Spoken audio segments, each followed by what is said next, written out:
name is Mair Aine, and I'm an empathic psychic. I've always had a gift since I was a little girl. It materialized throughout my childhood, and I didn't really understand what it was. I would always know things were happening before they happened, and everyone would laugh at me, so I stopped admitting that I knew these things were going to happen. But things would have developed, like for instance, I knew my dad was leaving, and a week later my dad left. I knew I was going to have a fall and break my shoulder, and for 2 weeks before the event happened, I was 4 years old, my mom said, don't bring such things into being, but I could picture myself falling, and on the day I was wearing the outfit that I saw myself falling in, I cried for an hour and didn't want to wear it, and I fell and I broke my shoulder blade. It was exactly as I saw it. So I've always visioned things and felt things. My intentions as a psychic is to share my gift, and gifts come from God. I'm very careful with how I process the reading, so I tell you what you need to hear and what you're ready to hear, and then I guide you in the direction on how to solve something that's wrong. It's kind and gentle, and I feel like everybody has a different type of gift, and my gift is to be kind and gentle and to move forward with where you need to be, not just dumping you where you're at.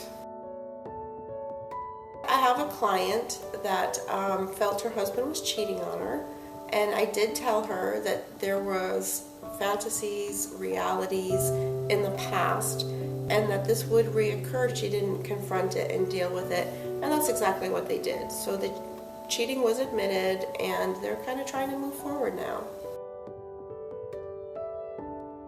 Making bad decisions are really easy to do because you're so involved with your own life, but I actually have a client who comes to me as an investor for property and real estate, and they always give me addresses, and one of the addresses they gave me had a very bad energy to it, and I had said to him that several bad things had happened in the past. There was a suicide from one of the tower buildings, and they decided not to go with the property sale, and 2 weeks later there was a huge fire in the high rise. He would have lost a lot of money. As an empath, I actually connect to your vibrations, and I can connect to people who have passed in your life. I have a client who was raised by her grandmother. Her mother was a drug addict, and her grandmother had just passed a month ago.